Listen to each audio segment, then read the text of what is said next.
felt that nagging ache in your heel? Yeah. Maybe especially after a run or even just a long day on your feet. Mm. That stiffness in your Achilles tendon that just sort of hangs around. You are definitely not alone. And often, what feels like a simple strain is, well, actually far more complex. Okay.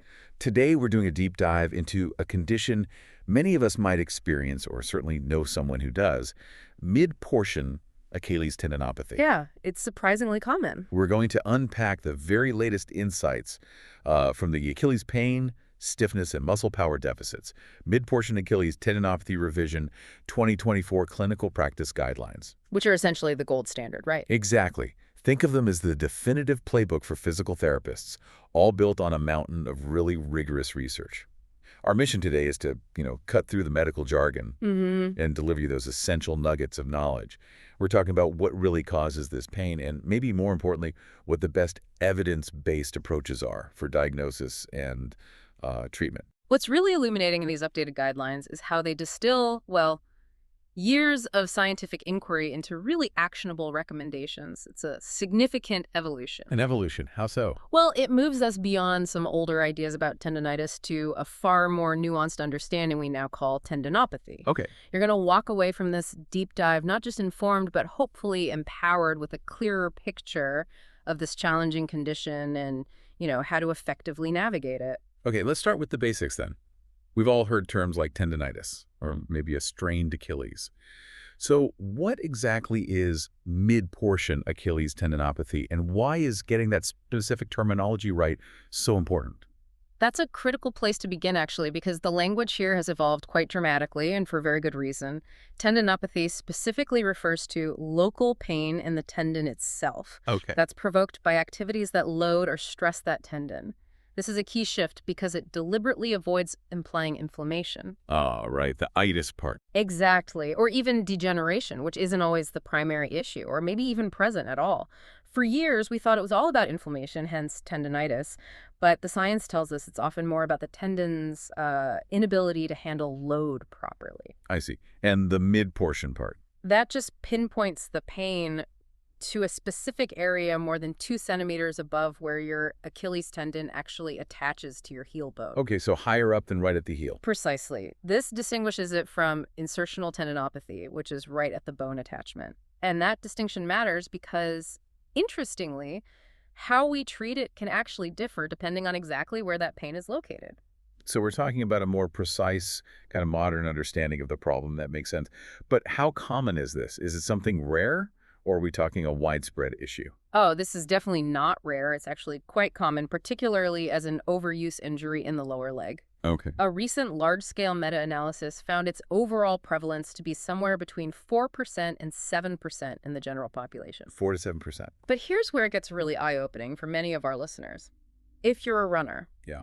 you have a staggering 40% to 52% cumulative chance of experiencing an Achilles tendon injury in your lifetime. 40 to 52%. Wow, that's nearly half. It really is. And the symptoms can be long-lasting and really limit daily function, which just underscores why effective, evidence-based intervention is so crucial. Wow, those numbers are definitely eye-opening, especially for anyone who loves to run or just stays active.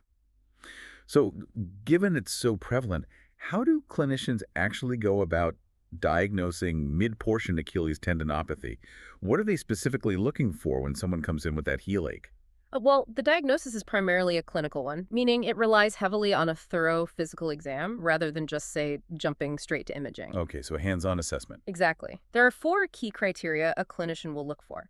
First, your symptoms must be localized very specifically to that mid-portion of the Achilles tendon we just discussed. Right, that specific zone. Second, the pain is provoked by activities that load the tendon.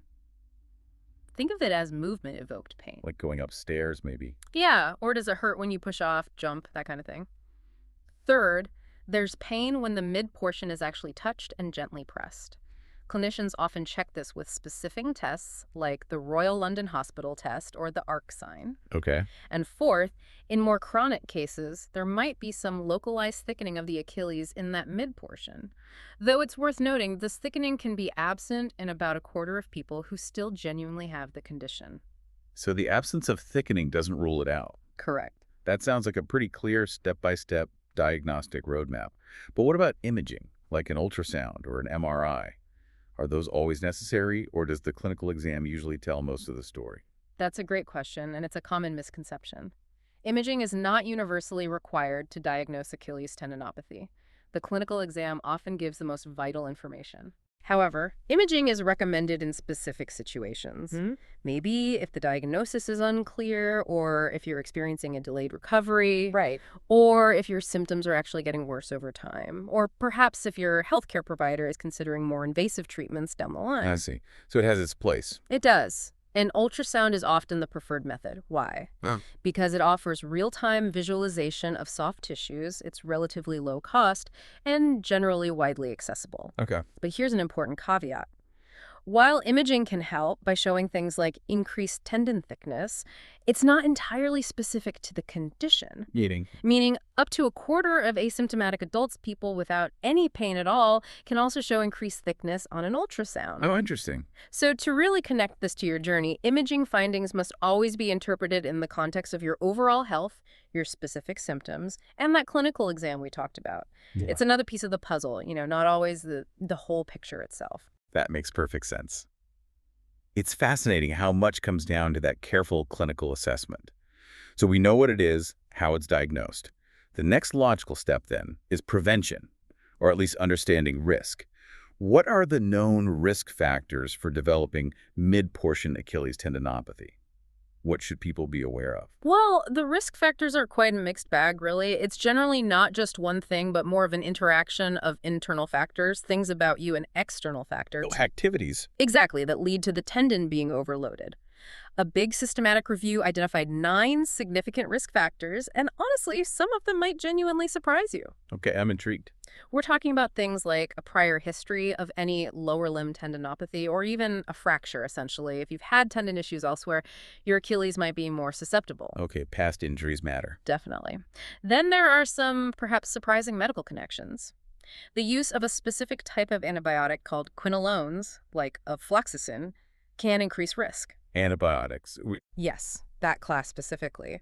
And for heart transplant patients, specifically, the timing of starting quinolone treatment after their transplant or even reduced kidney function were also identified as risks. Wow, that's quite specific for some of those. What about more common factors, things maybe more people can relate to? Absolutely. The review also highlighted some lifestyle factors. Moderate alcohol consumption can increase risk, Or moderate alcohol. as can training in cold weather. Then we move into biomechanics. Things like decreased strength in your calf muscles, specifically the plantar flexors, the muscles that help you push off your toes. Calf strength, got it. Also, an abnormal gait pattern where you have reduced forward propulsion or putting more pressure on the outer side of your foot when running those were also flagged. It's really a complex interplay. That's an incredibly detailed list. But, what's often just as telling as what is on a list is what's not on the list. Were there any commonly held beliefs about Achilles risk factors that this research actually maybe debunked? That's a brilliant point, and yes, absolutely. What really stands out is that 26 other factors, things commonly believed to be risk factors like being overweight, for instance. Oh, I would have thought that'd be on there. Right. Or having an abnormal static foot posture. Think flat feet or high arches, or even just your general physical activity level.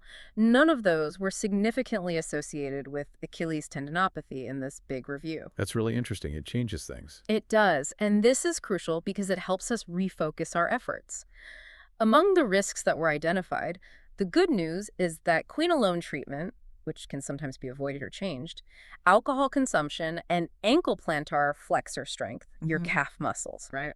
Well, those are all modifiable factors. Things you can actually do something about. Exactly. These are areas where you or your clinician can potentially make a real difference through education and intervention. That's incredibly helpful, knowing what to focus on and maybe what not to worry about quite as much.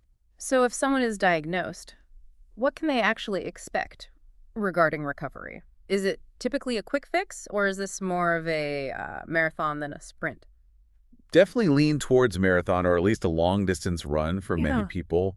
Recovery time can vary really significantly. It could be a brief period, or it could stretch out over Many months. Months. Okay. Yeah, because it's influenced by both the injury's severity, how bad it is, and also your individual biological factors, how your body heals. While most people do improve, the extent and the timing of that recovery can be quite mixed. Right. What's particularly interesting from the research, though, is that the duration of your symptoms, whether you've had the pain for just a few weeks or maybe for years, Yeah. doesn't necessarily predict how well you'll respond to the main treatment, which is tendon-loading exercise. So having it longer doesn't mean you won't get better with exercise. Not necessarily, no. However, a really key factor is something called symptom irritability. Irritability. Yeah, it essentially refers to how sensitive your tendon is to movement and load. If your pain is very high or easily provoked by just a little activity, then more aggressive loading programs might just not be tolerated, especially in the early stages. You have to ease into it carefully. Exactly. This means treatment needs to be carefully tailored and progressed based on your current pain levels and how easily it flares up. Okay. So, beyond the physical tenderness and the amount of load a tendon can handle, how do psychological factors play into this whole recovery journey? We often think of pain as purely physical, but that mind-body connection is so strong, isn't it? You've hit on a hugely important and frankly often overlooked aspect. Psychosocial factors are increasingly recognized as absolutely critical in tendon pain, not just Achilles, but tendons generally. Okay. The International Tendinopathy Consensus Group, or ICON tendinopathy, they even include these factors as a core health domain. Think about it. Things like fear of movement. Like being afraid to use it because it hurts. Precisely. We call it kinesiophobia. Or your beliefs about pain, like maybe thinking any pain automatically means you're causing more damage, which isn't always true.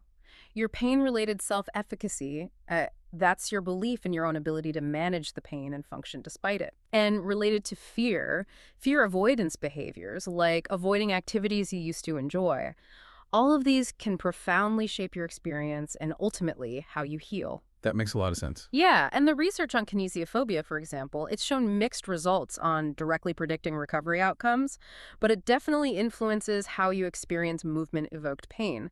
If you're afraid to move, you might unconsciously brace or move differently, which could actually hinder the very loading that helps tendons heal and adapt. So it can become a bit of a cycle. It really can. So recovery is truly a complex interplay of your biological factors, your actual motor function like strength and control, these crucial psychosocial factors, and the overall severity of your disability or limitation. It's definitely a holistic picture.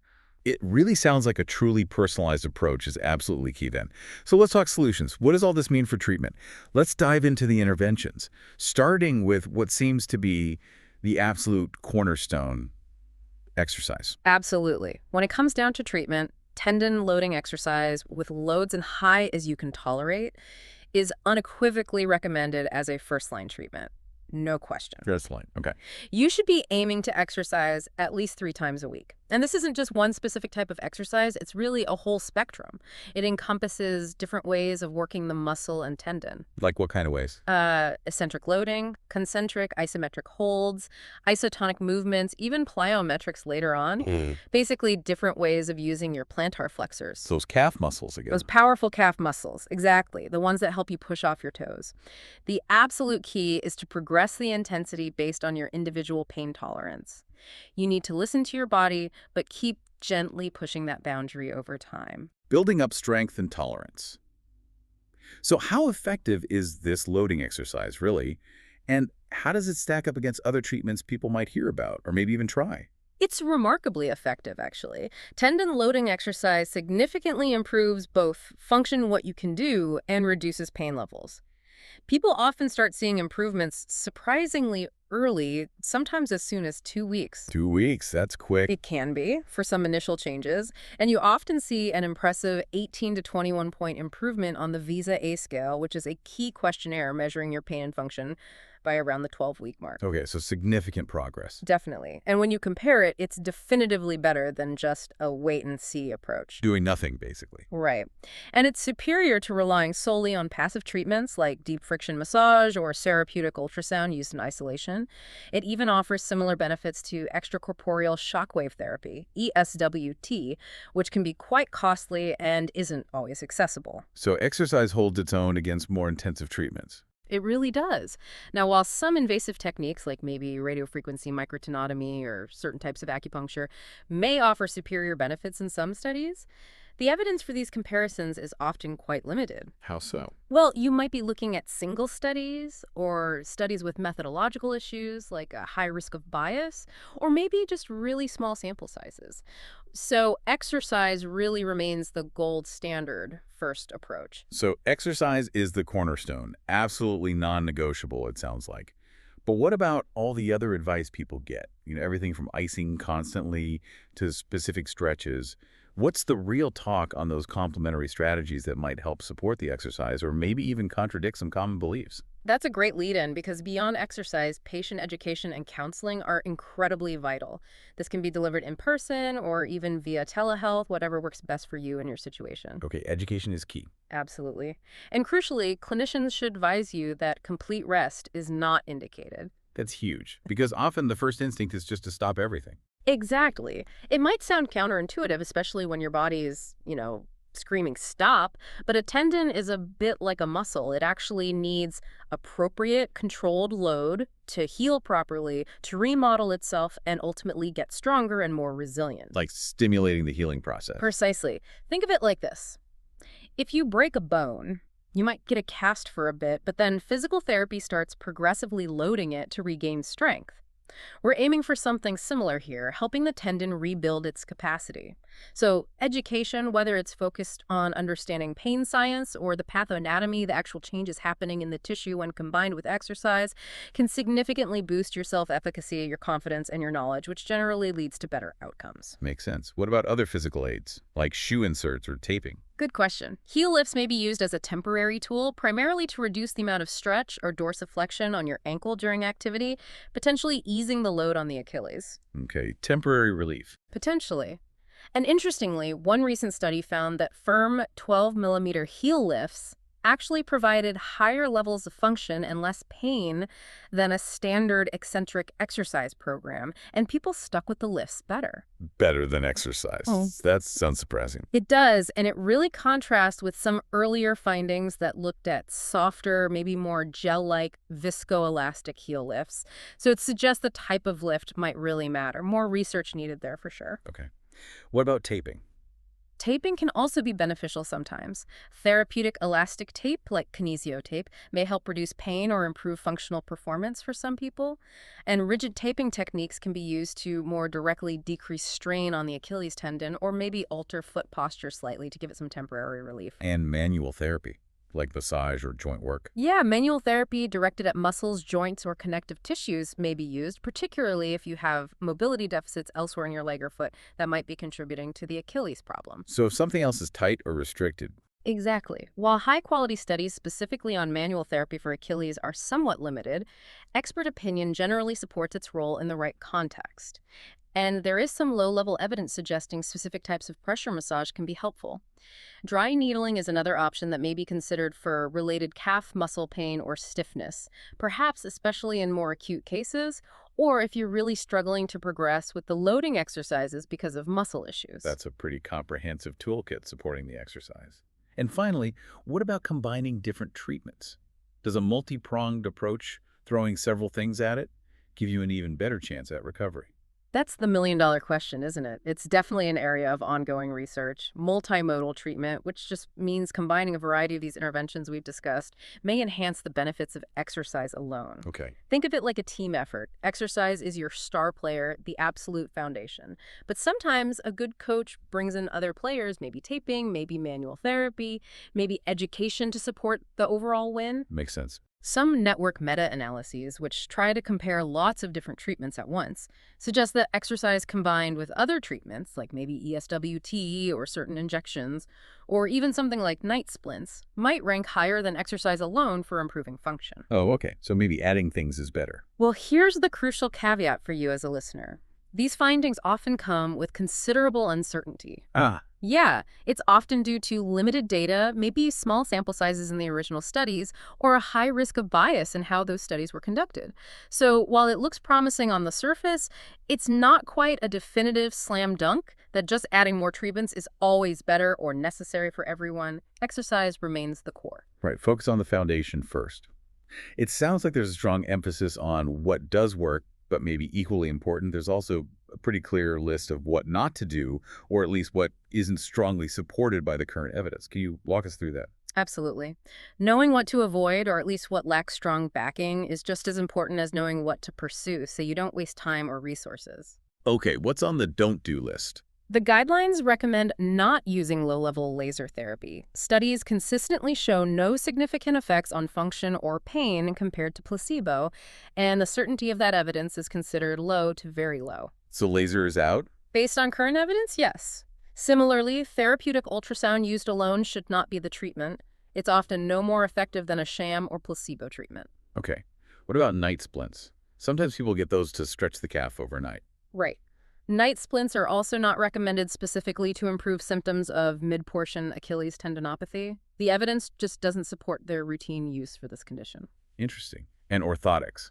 Shoe inserts. For orthoses, the evidence is actually conflicting. Some studies show potential benefit, others show none. So because of that conflict, no specific recommendation for or against them can be made at this time. It might be an individual consideration. So kind of a gray area. Exactly. And finally, adding other modalities like vibration platforms or cryotherapy, think ice baths or localized cold therapy, adding those to an exercise program hasn't consistently shown additional functional benefits beyond the exercise itself. So exercise is doing the heavy lifting anyway. Pretty much. And spending time on these other things might even divert your time and energy away from the treatments that have stronger evidence, like the loading exercises and the crucial education piece. Well, you've just received a really comprehensive overview of the latest evidence-based approach to midportion Achilles tendinopathy, pulled directly from those 2024 clinical practice guidelines. The key takeaways for you, listening right now, seem crystal clear.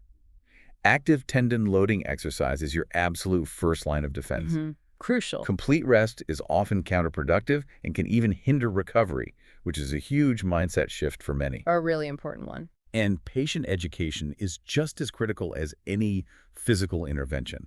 Understanding what works, and maybe just as importantly, what doesn't, can truly empower you or someone you know to navigate this often challenging condition much more effectively. Absolutely. And if we connect this to the bigger picture, this whole deep dive really showcases a significant evolution in how we understand musculoskeletal pain, really across the board. How so? It emphasizes a much more personalized, active management approach over relying on passive modalities. And it strongly highlights the importance of using critical thinking when you're evaluating different treatment options that might be presented to you. This paradigm shift, moving away from just rest and modalities, really helps us move towards more effective, patient-centered care overall. So this leaves us with a really compelling thought, I think, for your own health journey. What is this evidence-based approach to Achilles tendinopathy, this move beyond simple rest or just focusing on inflammation? What does it tell us about how we should maybe approach other common musculoskeletal issues? That's a great question to ponder. How can we apply this same kind of critical thinking to our own health decisions? Actively seeking out evidence-based practices, questioning assumptions, especially when there's new information constantly emerging. You are now definitely well informed to start that journey, equipped with some powerful insights to make smarter choices for your body.